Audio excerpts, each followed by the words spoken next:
Hello students, my name is Sumit. Welcome to my YouTube channel. आज मैं आपके सामने चैप्टर 3 क्लास 11 मैथमेटिक्स का ट्रिग्नोमेट्रिक फंक्शंस लेकर आया हूँ और आज हम इस चैप्टर के बारे में पढ़ेंगे और जानेंगे कि कंसेप्ट को। सबसे पहले 3.1 के इंट्रो के बारे में आपको ये क्लास प्रोवाइड करा रहा हूँ। मेरी ये पहली वीडियो है और इस पहली वीडियो में मुझे लगा कि ये chapter one of the most important chapter माना जाता है पूरी क्लास 11th में मैथमेटिक्स की। तो मुझे लगा कि मुझे शुरुआत यहीं से करनी चाहिए, तो मैं शुरुआत यहीं से कर रहा हूँ और मैं आपको पूरी तरह से समझाने की कोशिश करूँगा और कोशिश करूँगा कि आपको इसके कंसेप्ट अच्छी तरह से समझ में आए। तो शुरू करते हैं चैप्टर को। देखिए, ट्रिग्नोमेट्रिक फंक्शन एक ऐसा चैप्टर है जो हमने क्लास 10th में सबसे पहले पढ़ा और जानने की बहुत कोशिश की। काफ़ी स्टूडेंट ने कि क्या है क्या नहीं है, कहाँ यूज होता है कहाँ नहीं, क्यों हमें पढ़ाया जा रहा है। तो उस 10th क्लास का इंट्रो मैं इस क्लास में देने की कोशिश करूँगा। देखिए, ट्रिग्नोमेट्रिक फंक्शन चैप्टर जब हम शुरू करते हैं तो ट्रिग्नोमेट्रिक वर्ड के बारे में सबसे पहले आपको पता होना चाहिए। ट्रिग्नोमेट्रिक वर्ड का क्या मतलब है, ट्रिग्नोमेट्री का मतलब क्या है। देखिए, ट्रिग्नोमेट्री वर्ड एक ग्रीक वर्ड से लिया गया है। यही कह सकते हैं कि trigonometry is a word which is derived from the Greek word. और इस वर्ड के अंदर दो वर्ड हैं। पहला है आपका ट्रिगोन और दूसरा है मेट्रोन, और जिनका मीनिंग है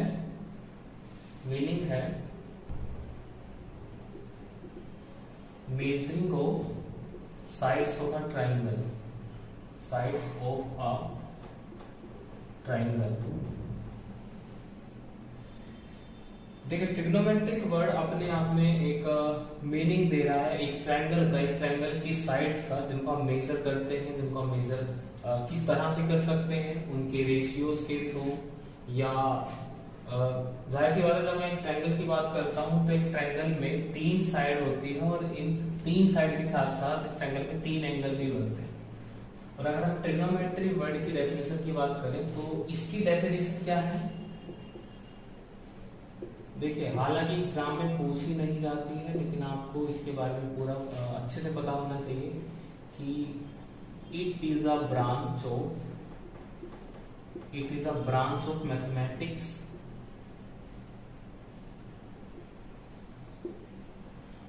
देखिए स्टूडेंट, अगर हम ट्रिग्नोमेट्री वर्ड की डेफिनेशन की बात करते हैं तो इसका मतलब है it is a branch of mathematics that studies relationships involving lengths and angles over triangle। मतलब कि मैथमेटिक्स की एक ऐसी ब्रांच जिसके अंदर हम स्टडी करते हैं किसके रिलेशनशिप को, lengths and angles over triangle, triangle के लेंथ्स और एंगल्स, लेंथ्स और एंगल्स के बारे में हम स्टडी करते हैं। और स्टूडेंट्स, अगर हम इनके ट्रिग्नोमेट्री के यूज़ के बारे में जानने की कोशिश करें, एप्लीकेशन को के बारे में जानने की कोशिश करें, तो आपने 10th क्लास में पढ़ा होगा और आपका मेरे ख्याल से 9th चैप्टर था एप्लीकेशन ऑफ ट्रिग्नोमेट्री का, जिसमें आपने बिल्डिंग या पोल या मतलब बहुत सारी चीज़ों की हाइट को मेज़र किया, उनके बेस को मेज़र किया कि कौन कितना दूर है और कितनी हाइट पर है। तो वो एक एप्लीकेशन थी, वो एक एस्पेक्ट था ट्रिग्नोमेट्री का जिसको हम यूज़ करते हैं हाइट को मेज़र करने के लिए। यही कह सकते हो कि ट्रायंगल की साइड्स को मेज़र करने के लिए, एंगल को मेज़र करने के लिए। ये हमने क्लास 10th में सीखा। यहाँ पर हमें वो वाला एप्लीकेशन नहीं सीखना है, हमें फंक्शंस तक जाना है, यानी उनके रेशियो से लेकर फंक्शन तक हमें जाना है।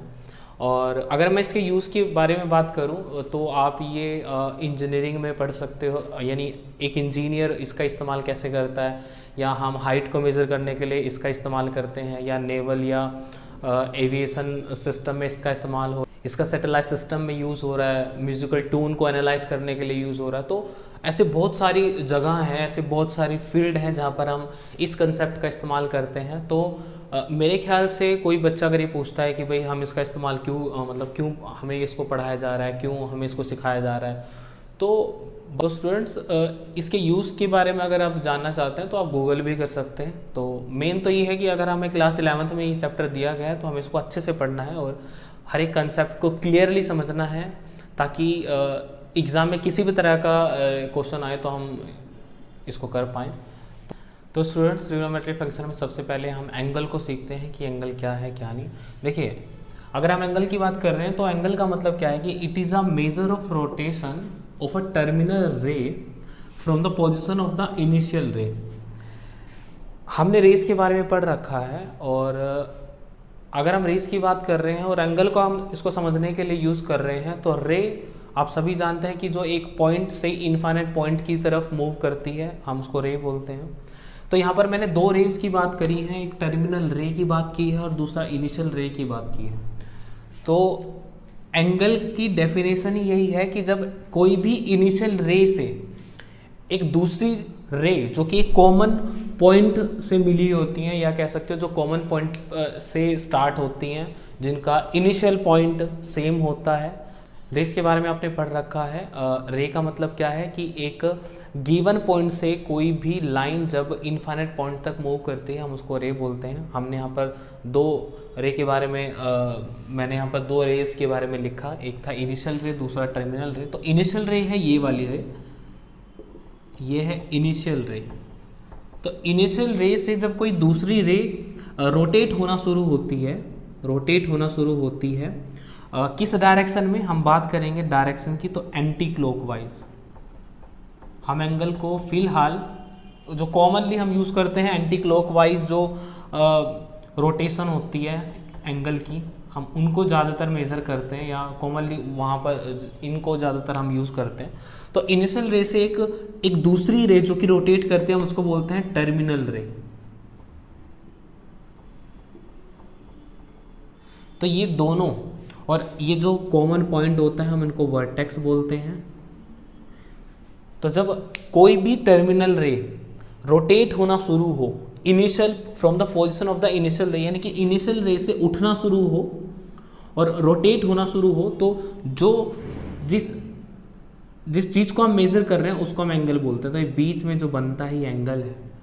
और एंटी क्लॉकवाइज अगर ये रोटेट होती है तो हम इसको बोलते हैं पॉजिटिव एंगल, यानी होना शुरू होती है तो हम इसको एक एंगल बोलते हैं एंटी क्लॉकवाइज रोटेशन। अगर एंटी क्लॉकवाइज रोटेशन से कोई एंगल रोटेट हो रहा हो तो हम उसको पॉजिटिव एंगल बोलते हैं। ये है पॉजिटिव एंगल का एग्जांपल। और दूसरा, अगर वो डाउनवर्ड की तरफ जाए या नीचे की तरफ जाए, या ये कह सकते हो कि ये इनिशियल रे है और ये टर्मिनल रे है, यानी कि नीचे की तरफ, यानी कि हम उसको बोलते हैं क्लॉकवाइज। सबको मेरे ख्याल से पता होगा कि क्लॉकवाइज रोटेशन और एंटी क्लॉकवाइज रोटेशन क्या होती है। और अगर किसी को नहीं पता तो आप घड़ी से अंदाज़ा लगा सकते हैं कि घड़ी की सुई 12 पर आती है, उसके बाद 1 पर जाती है, फिर 2 पर जाती है। तो ये वाला जो रोटेशन है, ये वाला यानी कि नीचे की तरफ वाला रोटेशन, जैसे नीचे की तरफ ये रोटेट कर रहा है, यानी 12 से 1, 1 से 2, तो नीचे की तरफ हो गया। एंटी क्लॉकवाइज का जस्ट अपोजिट होगा, ऊपर की तरफ कह सकते हो, या इस वाली डायरेक्शन में कि क्लॉक के बिल्कुल अपोजिट डायरेक्शन, उसको हम एंटी क्लॉकवाइज रोटेशन बोलते हैं। क्लॉकवाइज रोटेशन जो क्लॉक के हिसाब से 11th क्लास में, जाहिर सी बात आपको पता होना चाहिए। उसके बाद अगर क्लॉकवाइज रोटेशन है किसी भी एंगल की तो हम उसको बोलते हैं नेगेटिव एंगल। ठीक है, हालांकि हमें छोटी क्लास में पढ़ा दिया जाता है, लेकिन यहाँ बेसिक से शुरू में करा रहा हूँ तो आप इसको समझ सकते हैं कि क्लॉकवाइज रोटेशन मतलब नेगेटिव एंगल और एंटी क्लॉकवाइज रोटेशन यानी कि पॉजिटिव एंगल। तो एंगल को हम मेजर करते हैं इनिशियल रे और टर्मिनल रे। हम इनको इनिशियल साइड या टर्मिनल साइड भी बोल सकते हैं, कोई प्रॉब्लम नहीं है। जहाँ पर हम साइड का यूज़ करेंगे वहाँ हम साइड्स बोल सकते हैं। तो ये एंगल है जो आपको पता होना चाहिए। फ्रेंड्स, हम एंगल को 2 यूनिट में मेज़र करते हैं। जैसा कि आप देख सकते हैं, there are 2 units of measurement of angles. एक है डिग्री मेजर और एक है रेडियन मेजर। देखिए, इससे आप परिचित हैं, इसको आप जानते हैं कि डिग्री मेजर कैसे करते हैं, क्योंकि अभी तक 10th तक जो हमने एंगल्स को मेज़र किया वो डिग्री मेजर में ही किया है। 11th क्लास में आप नया कंसेप्ट या नया यूनिट सीखने वाले हैं मेजरमेंट का, जिसको हम रेडियन मेजर बोलते हैं। 1 बाय 1 हम इनकी बात करेंगे। ऐसा नहीं है कि डिग्री मेजर आपने पढ़ रखा है तो मैं डिग्री मेजर ना कराऊं। ये उन बच्चों के लिए थोड़ी प्रॉब्लम कर सकता है जिनको डिग्री मेजर में थोड़ी बहुत प्रॉब्लम है, जो दोबारा से उसको जानना चाहते हैं। तो हम डिग्री मेजर के बारे में सबसे पहले पढ़ेंगे, फिर हम रेडियन मेजर के बारे में पढ़ेंगे। तो अगर मैं डिग्री मेजर की शुरुआत करता हूँ तो देखिए, अभी हमने एंगल की बात की। एंगल में हमने पढ़ा कि कोई भी टर्मिनल रे जब इनिशियल रे से शुरू हो तो हम उसको एंगल बोलते हैं, यानी कि रोटेट होना शुरू होता है हम उसको एंगल बोलते हैं। तो आपको एक बात और जाननी चाहिए कि जब इनिशियल रे से टर्मिनल रे शुरू होती है, पूरा रोटेट कंप्लीट रेवोल्यूशन को करती है, जब एक, तो आपको पता होना चाहिए कि जब एक टर्मिनल रे जब अपना रेवोल्यूशन कंप्लीट करती है इनिशियल रे से, यानी कि ये वाला रेवोल्यूशन आप कह सकते हैं एंटी क्लॉकवाइज, तो इसको हम बोलते हैं वन कंप्लीट रेवोल्यूशन। तो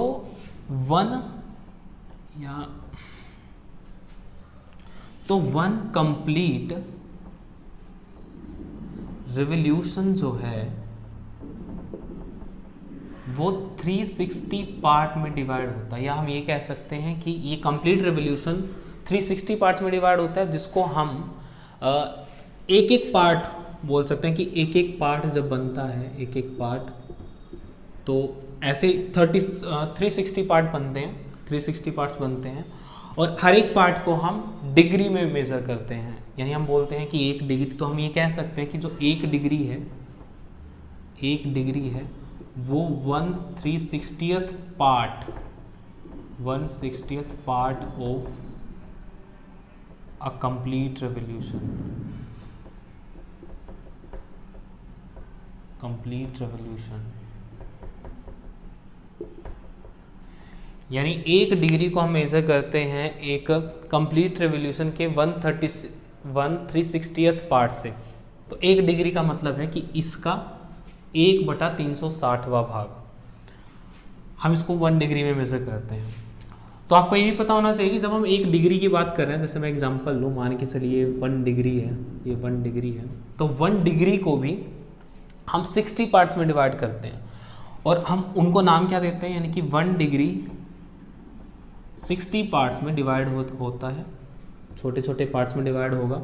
हालांकि इसको हम मेज़र वहाँ पर करेंगे जहाँ पर एक बिग सर्कल हो, जहाँ पर हम एंगल का यूज़ एक बड़े पैमाने पर कर रहे हो, बड़े सिस्टम के लिए कर रहे हो, जैसे जायंट व्हील है, सैटेलाइट है। तो वहाँ पर अगर हमें एंगल्स में मेज़र करना हो तो डिग्री से भी छोटा एक मेज़रमेंट है जिसको हम मिनट्स बोलते हैं, 60 मिनट्स। यहाँ पर टाइम को लेकर आप कंफ्यूजन मत कीजिएगा, हालांकि उसी जैसा कंसेप्ट है, पर यहाँ पर जो हम एंगल्स को मेज़र करेंगे डिग्री के थ्रू, डिग्री से फिर हम उसके नेक्स्ट वाले पार्ट में जाएंगे, थोड़ा माइक्रो पार्ट जिसको हम 60 मिनट्स में चेंज कर सकते हैं। उसी तरीके से यानी कि 1 डिग्री 60 पार्ट्स में डिवाइड है, यानी कि मिनट्स में। और अगर हम 1 मिनट की बात करते हैं, यानी कि अगर ये 1 मिनट है, देखो 1 डिग्री को 1 डिग्री ऐसे लिखेंगे और 60 मिनट्स को हम ऐसे लिखेंगे, तो यानी कि ये है 1 मिनट। अगर मैं 1 मिनट की बात कर रहा हूँ तो 1 मिनट भी 60 पार्ट्स में डिवाइड होता है, और 60 पार्ट्स को हम सेकंड्स में चेंज करते हैं, यानी कि 1 मिनट इक्वल टू 60 सेकेंड्स। यानी कि हम इसको कैसे मेजर करेंगे, 1 मिनट इक्वल टू 60 सेकेंड्स। तो स्टूडेंट्स, अगर मैं कोई भी एग्जांपल बताऊं आपको, तो एक कंप्लीट एंगल जहां पर हम, जैसे अगर हमें बोलना हो 45 डिग्री 1.5 या 45.5 डिग्री को अगर हमें बोलना हो, हम तो 45.5 डिग्री ना बोल के हम इसको बोलेंगे 45 डिग्री, 60 से मल्टीप्लाई करोगे तो 30 आएगा, यानी कि 30 मिनट, क्योंकि ये डिग्री है, और डिग्री 1 डिग्री में 60 मिनट्स होते हैं, तो उसको अगर मैं 60 से मल्टीप्लाई करूँ डिग्री को तो मिनट्स में चेंज हो जाएगा, तो यानी कि 45 डिग्री 30 मिनट। तो हम उसको 45.5 डिग्री या 45.5 डिग्री ना बोल कर उसको हम 45 डिग्री 30 मिनट्स बोलेंगे। इसके आगे हम सेकंड्स बोलेंगे, सेकंड से आगे हम कुछ नहीं बोलते, वो लास्ट है। तो इस तरीके से हम डिग्री मेजर में एंगल्स को मेजर करते हैं। तो अब हम रेडियन मेजर के बारे में पढ़ते हैं। Angle subtended at the center by an arc of length of 1 unit in a unit circle is measured of 1 radian। देखिए, अगर इस डेफिनेशन को अगर हम ध्यान समझने की कोशिश करें तो angle subtended at the centre, और बात हो रही है किसके सेंटर पर, सर्कल के सेंटर पर। कौन सा सर्कल, जो कि यूनिट सर्कल होता है। यूनिट सर्कल का मतलब जिसका रेडियस 1 यूनिट हो, जिसका रेडियस 1 सेंटीमीटर हो, 1 मीटर हो, 1 मिलीमीटर हो, यानी 1 होना चाहिए। तो यूनिट के जगह पर आप कुछ भी रख सकते हैं। तो अगर हम एक सर्कल के हिसाब से देखते हैं तो यानी कि 1 यूनिट रेडियस का एक सर्कल, 1 यूनिट रेडियस का एक सर्कल, और उस सर्कल के अंदर एक आर्क ऑफ लेंथ है। यहाँ से हम मेजर करते हैं एक आर्क, मान लो यहाँ से यहाँ तक एक आर्क है, ठीक है, जिसको हम L मान सकते हैं। आर्क ऑफ लेंथ को हम L से मेजर करते हैं, और इस आर्क के थ्रू अगर सेंटर पर, यानी कि ये सेंटर पर कोई एंगल बने, जाहिर सी बात है रेडियस के थ्रू ही बनेगा। तो अगर ये एंगल बनता है, ये एंगल बनता है जिसको हम थीटा बोलते हैं, तो रेडियन मेजर की डेफिनेशन के अकॉर्डिंग 1 यूनिट रेडियस और उतना ही, यानी कि 1 यूनिट लेंथ, यानी कि जो आर्क ऑफ लेंथ है वो भी 1 यूनिट है। अगर कोई ऐसा केस बनता है कि 1 यूनिट रेडियस और 1 यूनिट लेंथ कोई एंगल बना रहा हो सेंटर पर सर्कल के, तो हम उसको रेडियन में मेजर करते हैं, 1 रेडियन में। यानी कि यहाँ पर जो एंगल होगा वो 1 रेडियन का होगा। तो रेडियन एंगल कब बनेगा? रेडियन एंगल तब बनता है कि किसी सर्कल, कोई सर्कल जो कि यूनिट सर्कल हो, यानी 1 यूनिट रेडियस का सर्कल हो, और उस सर्कल पर जो आर्क ऑफ लेंथ है वो भी 1 यूनिट हो, तो वो आर्क ऑफ लेंथ जो सेंटर पर एंगल बनाएगी वो 1 रेडियन का बनाएगी। और उसी तरीके से अगर इसको मैं आगे बढ़ाऊँ तो यहाँ से 1 यूनिट दोबारा मेजर करो, यानी कि 1 यूनिट अगेन 1, तो यहाँ पर भी जो एंगल बनेगा ये वाला एंगल, ये भी 1 रेडियन का होगा। तो यानी कि अगर मैं टोटल एंगल की बात करूँ, मतलब ये वाला पूरा का पूरा एंगल क्या होगा, वो होगा 2 रेडियन का, यानी 1 + 1 2 रेडियन बनेगा। इसका मैं और एग्जांपल समझाने की कोशिश करूँ तो मान के चलिए ये 1 यूनिट है, और अगर एक आर्क बनी, अगर एक आर्क बनती है, मान के चलिए कि 1.5 यूनिट की, तो ये आर्क जो एंगल बनाएगी सेंटर पर वो होगा 1.5 रेडियन। ये एग्जांपल मैंने क्यों लिया?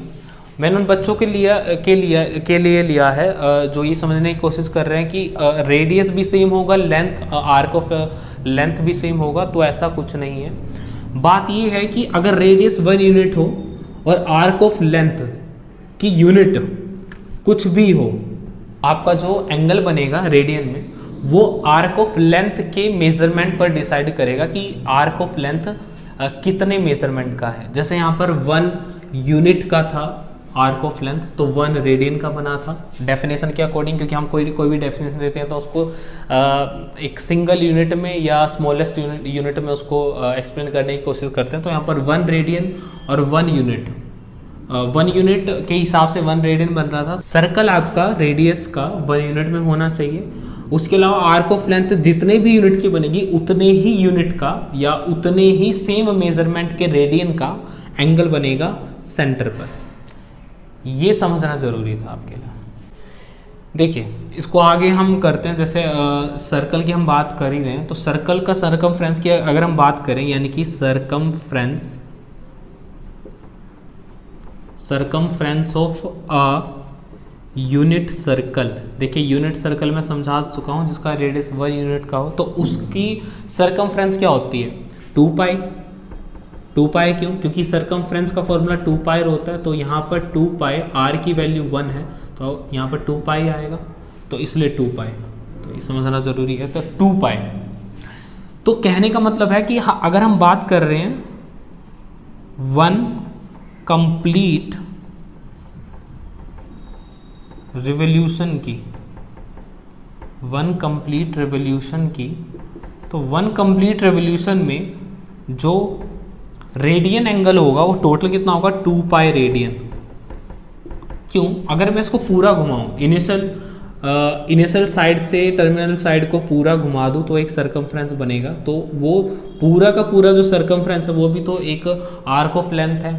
तो अगर 1 यूनिट रेडियस के सर्कल में एक कंप्लीट रेवोल्यूशन होगा तो एक आर्क ऑफ लेंथ बनती है जिसकी वैल्यू 2 पाई होती है। तो 2 पाई रेडियन ही यहाँ पर एंगल बनेगा। अगर मैं इसका एग्जांपल से समझाऊं, यानी कि ये अगर पूरी घूमती है यहाँ से यहाँ तक, तो ये कितनी घूमी, यानी कि आर्क ऑफ लेंथ के हिसाब से 2 पाई घूमी, तो पूरी की पूरी जो आर्क ऑफ लेंथ है 2 पाई बनी, तो ये जो एंगल है ये भी 2 पाई बनेगा। तो एक कंप्लीट रेवोल्यूशन 2 पाई रेडियन के बराबर होता है।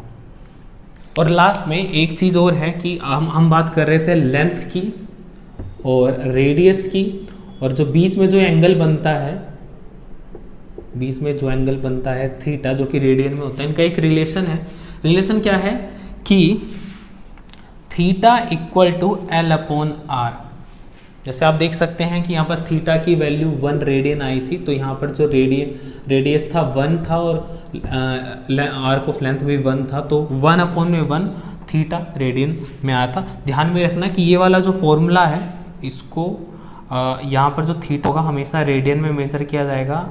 इस कंसेप्ट में या इस फॉर्मूले में हम थीटा का जो भी आंसर निकालेंगे वो रेडियन में ही निकलेगा, डिग्री में नहीं निकलता। अगर डिग्री में दे रखा तो डिग्री को रेडियन में चेंज करके ही हम इस फॉर्मूले का यूज कर सकते हैं। तो ये था आपका रेडियन मेजर। देखिए स्टूडेंट, नेक्स्ट आपको पढ़ना है relation between radian and real number. Radian measures and real numbers can be considered as same, यानी कि इक्वल। यहाँ पर हम रिलेशन पढ़ने वाले हैं रेडियन और रियल नंबर के बारे में। देखिए रियल नंबर के बारे में सभी जानते हैं कि नंबर लाइन पे जितने भी नंबर हैं वो सारे रियल नंबर होते हैं, और रेडियन मेजर अभी हमने पढ़ा है। तो इनके बीच में रिलेशन क्या होता है, और यहाँ पर मैंने स्टेटमेंट में साफ साफ लिखा है कि रेडियन मेजर और रियल नंबर को हम इक्वल कंसिडर कर सकते हैं, इक्वल कंसिडर करते हैं। इसको प्रूव करने के लिए एक आपका एनसीईआरटी में ही एक एग्जाम्पल दे रखा है कि अगर एक सर्कल है और सर्कल पर एक टेंजेंट बना हुआ है, इस टेंजेंट को हमने रियल नंबर की फॉर्म में लिखा है, या ये कह सकते हैं नंबर लाइन की फॉर्म में लिखा है। तो ये जो सर्कल है 1 यूनिट का है, और 1 यूनिट के हिसाब से ही इस टेंजेंट पर या नंबर लाइन पर हमने नंबर को प्लॉट किया है। इसको एक रोप मान सकते हो, एक रस्सी मान सकते हो, और 1 यूनिट यानी कि अगर मैं इसको 1 मीटर मानता हूँ तो 1 मीटर यानी कि 2 मीटर हम इसको ऐसे मेजर कर सकते हैं। तो अगर मैं इस 1 यूनिट को और इस 1 यूनिट को मेजर करूं, यानी कि अगर इसको रोप को मैं रोपिंग करता हूं, यानी कि इसको मोड़ता हूं इसके सरकमफ्रेंस पर, यानी कि अगर ये मुड़ता है तो कुछ यहाँ पर ऐसा मुड़ेगा। तो ये वाला जो पॉइंट है 0 से लेकर ए तक की अगर मैं बात कर रहा हूँ, 0 से लेकर 1 तक की मैं बात कर रहा हूँ, तो इसके सरकमफ्रेंस पर यहाँ से यहाँ तक अगर ये, तो अगर इसके सरकमफ्रेंस पर आर्क ऑफ लेंथ बना दी जाए सेम 0 to 1 यानी कि 1 यूनिट की, तो अगर यहाँ पर जो एंगल बनता है वो 1 रेडियन का होगा, जाहिर सी बात है। और अगर इस 2 को भी यहाँ पर मैं लेंथ ऑफ आर्क की तरह ही लूँ, तो यहाँ पर जो एंगल बनेगा वो टोटल क्या होगा, 2 रेडियन का होगा, या 2 रेडियन नहीं कह सकते, 2 यूनिट का होगा। जैसे 1 यूनिट बनाया, 1 यूनिट ने, ये यूनिट में है, 1 यूनिट ने 1 यूनिट का एंगल बनाया, 0 से 2 यानी कि 2 यूनिट ने 2 यूनिट का एंगल बनाया। तो ये कहीं ना कहीं रेडियन मेजर को भी शो कर रहा है, रेडियन मेजर को भी दिखा रहा है। तो कहने का मतलब ये है कि रेडियन मेजर और रियल नंबर को हम इक्वल मानते हैं, यानी कि दोनों के दोनों, अगर मैं बात करता हूँ 2 रेडियन, तो 2 रेडियन का मतलब रियल नंबर से होगा, यानी कि वो 2 रियल नंबर के बराबर है। जैसे 2 डिग्री 2 के बराबर नहीं हो सकता, 2 रियल नंबर के बराबर 2 डिग्री नहीं हो सकता, लेकिन 2 रेडियन रियल नंबर 2 के बराबर हो सकता है। तो relation between radian and real number can be considered as same and equal. तो स्टूडेंट्स, अब हमें पढ़ना है relation between degree and radian, और ये हमारा कंसेप्ट का लास्ट टॉपिक है। उसके बाद फिर हम एक्सरसाइज पे चलेंगे। देखिए, हम रेडियन के बारे में भी पढ़ चुके हैं और डिग्री के बारे में भी पढ़ चुके हैं, और हमने पढ़ा कि कोई भी एंगल जब कंप्लीट रेवोल्यूशन करता है तो डिग्री में हम उसको 360 डिग्री बोलते हैं, और रेडियन में उसको हम 2 पाई रेडियन बोलते हैं। हम ये पढ़ चुके हैं। अब यहीं से अगर मैं निकालना चाहूँ रेडियन और डिग्री के बीच के रिलेशन को, तो कैसे निकालेंगे? देखो, 2 को अगर मैं यहाँ पर लेके जाऊँ, 360 के नीचे लेके जाऊँ, तो ये हो जाएगा 180 डिग्री, और ये हो जाएगा पाई रेडियन। यानी कि 180 degree equal to pi radian होता है। और अगर मैं यहाँ से 180 को वहाँ पर लेके जाऊँ तो यहाँ बचेगा 1 डिग्री, तो यानी कि पाई अपॉन 180 रेडियन। यानी कि यहाँ जो हमें एक फॉर्मूला मिला 1 degree equal to pi upon 180 radian, यानी अगर हमें डिग्री को रेडियन में चेंज करना है तो हम कैसे करेंगे, 1 डिग्री इतने के बराबर है तो 2 डिग्री कितने के बराबर होगा, इसको 2 से मल्टीप्लाई करो। 5 डिग्री कितने के बराबर होगा, इसको 5 से मल्टीप्लाई करो। जैसे अगर मैं यहाँ पर लूँ 5 degree equal to pi upon 180 into 5, क्योंकि यहाँ मैंने 5 से मल्टीप्लाई किया तो यहाँ पर भी करूँगा। तो 5 1 जा 5, 5 3 जा 15, 5 6 जा 30, तो 5 डिग्री किसके बराबर आया, पाई अपॉन 36 रेडियन के। उसी तरह से अगर मैं इस पाई को इसके नीचे रखता हूँ, यानी कि पाई को इसके नीचे रखता हूँ, तो मुझे क्या मिलेगा 180 अपॉन में पाई इक्वल टू 1 रेडियन। यानी कि 1 radian equal to 180 upon pi degree के बराबर होता है। अगर मुझे इसका 2 रेडियन निकालना है, अगेन इसका मुझे 5 रेडियन निकालना है, बात करते हैं 5 रेडियन अगर मुझे निकालना है तो मैं कैसे निकालूंगा, 180 अपॉन पाई को मैं मल्टीप्लाई करूंगा 5 से, क्योंकि मैंने वहाँ 5 मल्टीप्लाई किया तो यहाँ पर भी किया, इसको मल्टीप्लाई कर लो, ठीक है। तो ये आएगा 900 अपॉन में पाई, 900 अपॉन में पाई, ये होगा डिग्री और ये 5 रेडियन। हालांकि इसको मैं आगे भी सोल्व करके बताऊंगा कि इसको आगे सोल्व कैसे करते हैं, क्योंकि हमने डिग्री का कंसेप्ट डिग्री मिनट और सेकंड्स में पढ़ा है, तो इसको कंप्लीट हम बात करेंगे कि किस तरीके से हमें इसको सोल्व करना है। तो इन दो चीज़ों से हमें 2 फॉर्मूले मिले हैं, यानी कि हम इन फॉर्मूलों के हिसाब से अगर मैं फॉर्मूले बनाना चाहूँ तो रेडियन मेजर इक्वल टू, यानी अगर मुझे रेडियन मेजर निकालना है तो मैं किससे मल्टीप्लाई करूँगा रेडियन मेजर को करने के लिए। जैसे यहाँ पर 1 डिग्री था तो मुझे 5 डिग्री को रेडियन में चेंज करना था, तो मैंने किससे मल्टीप्लाई किया, पाई बाय 180 से। तो यानी कि मुझे रेडियन मेजर निकालने के लिए मुझे पाई अपॉन 180 से मल्टीप्लाई करना होगा डिग्री को। अगर मुझे डिग्री 5 डिग्री को रेडियन में चेंज करना था तो मैंने 5 को, यानी कि 5 डिग्री को मैंने पाई अपॉन 180 से मल्टीप्लाई किया था, तो वही डिग्री जैसे कि 5 इंटू पाई बाय 80, ये मुझे जो चेंज मिलेगा वो मुझे रेडियन मेजर में मिलेगा। उसी तरह से अगर मुझे डिग्री मेजर को फाइंड आउट करना है तो मुझे 180 अपॉन पाई 180 upon pi into radian major, यानी रेडियन को मुझे मल्टीप्लाई करना होगा 180 अपॉन पाई से। जैसे हमने यहाँ पर देखा कि 1 रेडियन इक्वल टू ये है, मुझे तो 2 रेडियन बनाना है, तो 2 रेडियन को मुझे डिग्री में चेंज करना है, तो मैं क्या करूँगा 2 को 180 अपॉन पाई से मल्टीप्लाई करूँगा। तो ये हमारे पास 2 फॉर्मूले हैं। और नेक्स्ट एक्सरसाइज में 3.1 में हमें फाइंड भी करने हैं कि डिग्री मेजर को हमें रेडियन मेजर में चेंज करना है, रेडियन मेजर को डिग्री में चेंज करना है। और इसी कंसेप्ट का यूज़ करते हुए कुछ क्वेश्चंस हमें 3.1 में दिए हैं। तो अब नेक्स्ट हम जो वीडियो में पढ़ेंगे वो 3.1 के बारे में पढ़ेंगे। स्टूडेंट्स, अगर आपको ये कंसेप्ट क्लियर हुए हों तो ये बहुत अच्छी बात है। अगर नहीं हुए हों तो मुझे कमेंट में बताना कि आपको कौन सा पार्ट समझ में नहीं आया, ताकि मैं उसको 3.1 वाली वीडियो में आपको बता सकूं और समझा सकूं उन कंसेप्ट को जिनको आपको समझने में प्रॉब्लम हुई है। तो मुझे कमेंट्स में ज़रूर बताना कि आपको कौन सा कंसेप्ट क्लियर नहीं हुआ, क्योंकि कंसेप्ट क्लियर नहीं हुआ तो फिर आप क्वेश्चन भी नहीं कर पाएंगे।